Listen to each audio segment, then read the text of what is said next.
Há muito tempo, quando eu comecei a estudar sobre trânsito, há cerca de 20 anos, eu escutei de um professor uma coisa que nunca saiu da minha cabeça. Ele disse o seguinte: a melhor forma de você eliminar um inimigo seu é atropelando ele. Porque se você pegar uma arma de fogo, sua pena será muito mais severa do que se você pegar seu carro e atropelá-lo. E cada dia que se passa, eu tenho acreditado mais nisso. Relembre o caso que a gente vai ver no vídeo de hoje. As imagens do circuito de segurança recontam a noite do acidente. Dia 30 de dezembro, Recreio dos Bandeirantes, zona oeste do Rio. O vídeo não mostra com clareza o momento em que o atropelamento ocorre, mas é possível ver que o motorista segue sem prestar socorro às vítimas, um casal de professores. O homem morreu na hora, a mulher na última quarta-feira. O carro de Marcinho ficou amassado. Isso não impediu de estacionar o veículo em uma rua próxima ao local do acidente, como mostra esse vídeo. Logo depois, o jogador aparece em outro vídeo falando ao celular enquanto se dirige ao apartamento do pai de um amigo. Em depoimento à polícia, ele disse que no dia 30 estava na casa de um primo para um encontro de família e que saiu para fazer compras em um supermercado. Outras imagens mostram Marcinho no supermercado. Ele também disse à polícia que não tinha ingerido bebida alcoólica na confraternização. Então a gente vê aí duas informações importantes. A primeira é que houve omissão de socorro, que também é crime, e especialmente quando há como resultado desta omissão a morte das pessoas. Vale lembrar que ele alegou que não parou por medo de ser linchado, mas é possível fazer qualquer tipo de atendimento ligando para o serviço de urgência. Quando você está em perigo e não quer ser linchado, como ele alegou, uma ligação para que seja atendida as pessoas pode ser feita. E tudo que foi visto até o momento, em nenhum momento isso aconteceu. Pelo contrário, ele só apareceu 5 dias depois. A matéria falou também que ele afirmou não ter ingerido bebida alcoólica. Será? Bom, veja aí qual foi o resultado desse processo. Saiu a condenação, mas presta muita atenção nessa condenação e eu vou mostrar nesse vídeo ainda que esse cidadão precisa ser preso.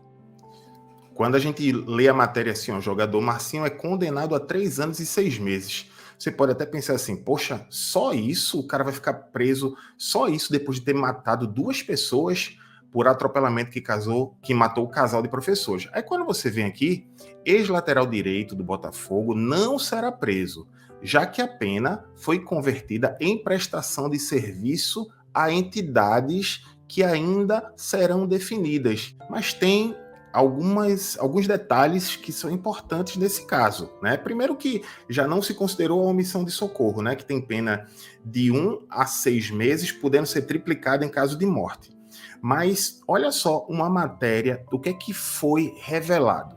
Olha só. Chegando ao restaurante no Engenho de Dentro por volta das 11 horas da manhã do dia 30 de dezembro. Ele senta em uma mesa com mais outras 3 pessoas. Minutos depois, o jogador recebe um chopp do garçom. Durante 2 horas, tempo em que permaneceu no estabelecimento, Marcinho consumiu 5 chopps e uma água. A descrição do vídeo foi parar na conclusão do inquérito da Polícia Civil, que foi enviada ao Ministério Público. O documento cita que o acidente fatal aconteceu depois das 8h30 da noite e que afasta, neste momento, a hipótese de que Marcinho dirigia sob efeito de álcool. E frisa que o indiciado fugiu do local e que só foi descoberto que ele era o condutor do automóvel dias depois do caso.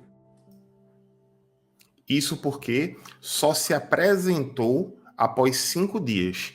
Ah, mas houve uma distância aí entre o horário que bebeu, né? Chegou às 11, saiu 2 horas depois, ou seja, às 13 horas. O atropelamento aconteceu à noite, mas isso não afasta a possibilidade muito grande de permanecer com álcool na sua corrente sanguínea. Sem contar que durante esse período ele certamente continuou dirigindo outras pessoas poderiam ter sido vítima.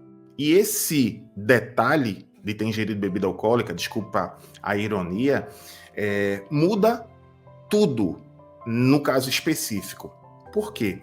Primeiro que, quando se ingere bebida alcoólica e pega a direção de um veículo automotor, está assumindo o risco. Então, ainda que possam existir defesas, que não é um homicídio doloso, no mínimo tem que ser considerado como dolo eventual. E, neste caso, foi considerado um homicídio culposo, aquele que tem a culpa, mas não teve a intenção, não se considerou o risco de ter dirigido mesmo após ter ingerido bebida alcoólica. Mas mesmo sendo culposo, houve uma alteração no Código de Trânsito Brasileiro que faz toda a diferença nesse caso. O artigo 312-B do Código de Trânsito. Olha só.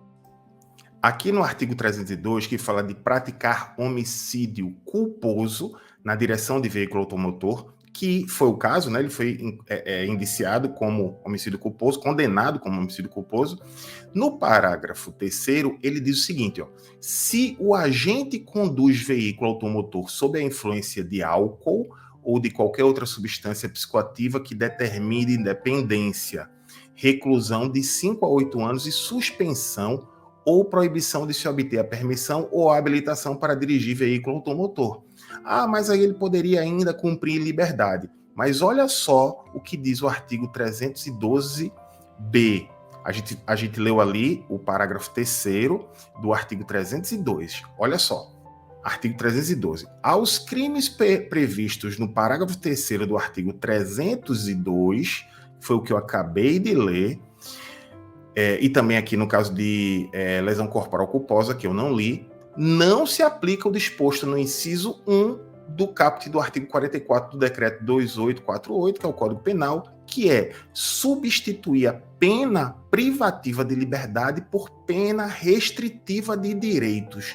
E o que é que isso significa? Significa que nos casos em que houver homicídio culposo na direção de veículo automotor e for constatado que o agente, né, no caso o agente aí, aquele que deu causa, aquele que era o motorista, no caso o jogador de futebol, tenha ingerido bebida alcoólica, não poderá ser convertida essa pena privativa de liberdade com uma pena restritiva de direitos, como, por exemplo, foi o que aconteceu. O Código de Trânsito já disciplina que, havendo esse tipo de situação, ainda que como homicídio culposo, ele não deveria estar livre, por isso deveria de fato estar preso. Imagina se fosse o contrário. O casal de professores dirigindo um veículo em alta velocidade, acima da velocidade máxima daquela via, omitindo socorro, tendo ingerido bebida alcoólica horas antes do ocorrido e atropelado e matado um jogador de futebol. Será que a pena seria igual? Fica aí a reflexão.